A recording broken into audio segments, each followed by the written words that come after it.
Is our religion reserved for the church building, or do we take it home with us to live out in our daily lives, both private and public? Perhaps Israel's problem in 1 Samuel 7 verses 1 and 2 was that too few took their worship of God home. So when it was corrupted at the tabernacle under Hophni and Phinehas, there was nothing at home to anchor the people to God. But are we any better today? Today's Morning Minutes in the Bible on Throwback Thursday considers that question. From Plain Talk Magazine, January 1972. A Private Matter by Robert F. Turner. Recently, while looking for some comments by David Lipscomb on another subject, I read what he had to say about women preachers, Queries and Answers edited by J.W. Shepard.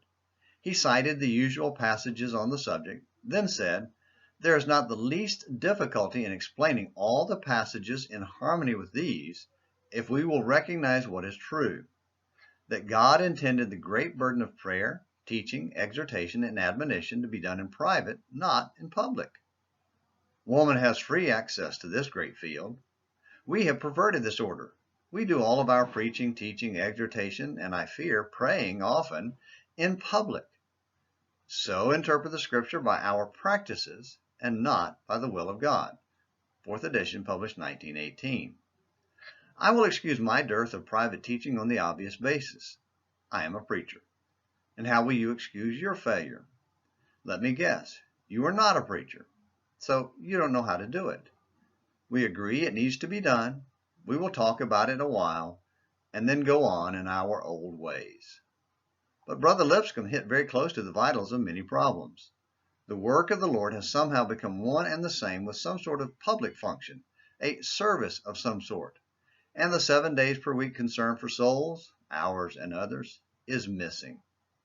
Even personal work programs are often so organized, so wedded to the establishment, that the personal touch is smothered.